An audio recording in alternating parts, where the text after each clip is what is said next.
Joining me today is Diane Daly, one of the violinists of the Irish Chamber Orchestra.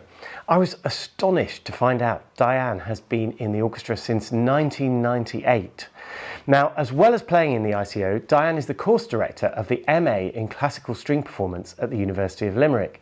And the last time I had a chat with Diane online, as far as I remember it, it was the start of the very first lockdown. And we did talk a little bit about teaching via the internet.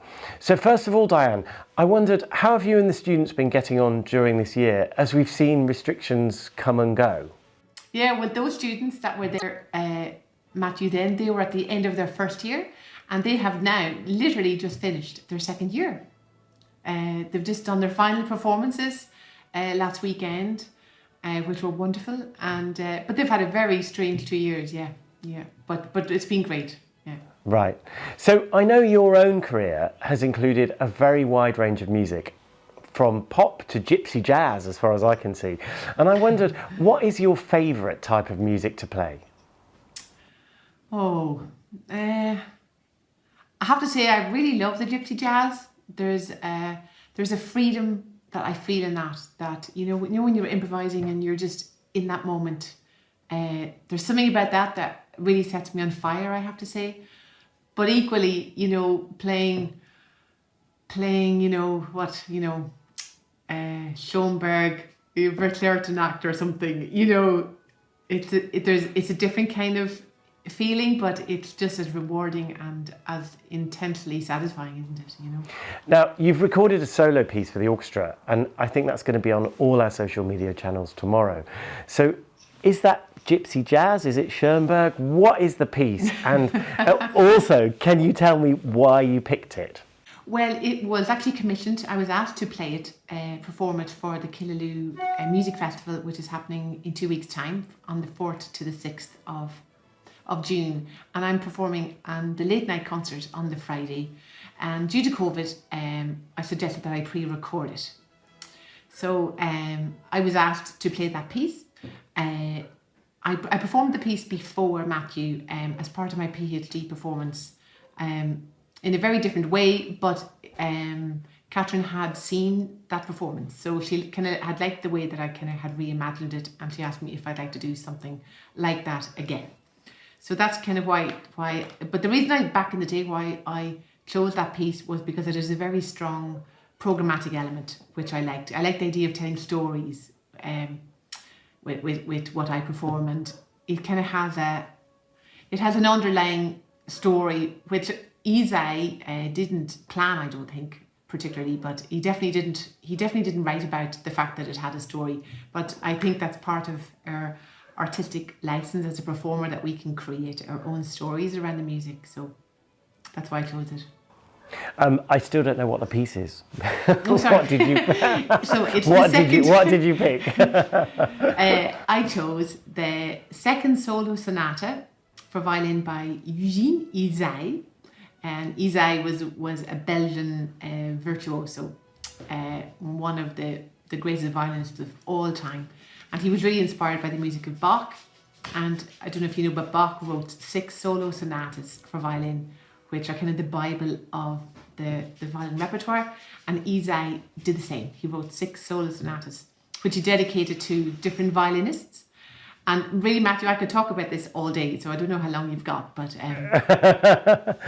Okay, now without giving too much more away, why did you decide to film it at the top of a mountain? The second movement, Matthew, is just one small part of this piece. So there's 4 movements. So I'll tell you a little bit just about the story of the piece, right? So the first movement is called Obsession. And in this piece, Isai weaves segments, little quotations from one of the Bach sonatas in E, which you've probably heard. So he weaves little quotations from that into the piece. And then he calls it Obsession. So it feels like, this protagonist is absolutely obsessed with the music of Bach. And then he introduces the Dies Irae theme, which I'm sure you probably have heard 1,000 times, which kind of throughout classical music has represented death. And it goes da da da da da da da. It's kind of from the plain chant. And Isai inserts that, he hides it all throughout the whole sonata. And in the first movement, you hear this very ominous death theme, you know, as this guy is kind of obsessing about the music of Bach. So in the second movement, which is the one I recorded at the top of the mountain, it's called Melancholia, which kind of deep sadness. So for me, it is as a consequence of this obsession with Bach that, you know, the character becomes deeply depressed, because I think he knows that death is unavoidable. And then immediately at the end of that movement, which is not on the recording, is actually the first time that I actually played the whole death theme, the whole Dies Irae theme. And then the third movement is called the Dance of Shadows. So for me, it's all about kind of going this journey, you know, through death and the underworld and the subconscious, and finally the last movement is called Les Furies, which is the women who dragged people into hell. So it goes from like this obsession, this journey through obsession, through depression, madness, you know, the journey of shadows into hell. So that's basically it in a nutshell. So I wanted to find kind of different locations to record each movement, and it seemed appropriate to perform the Melancholia up the top of the mountain, you know. Where else? Well, of course, indeed, where else? Diane, thank you so much for taking the time today. I really appreciate it, because I know how busy you've been. If you haven't seen it already, Diane's inside track is really insightful, and it tells us some even more detail about her performance. And you can find that across all our social media channels. And I have to say, her actual performance is really quite special. It's something very original. So do make the effort to catch it tomorrow across, again, all our social media channels. In the meantime, take care, and I'll see you next week.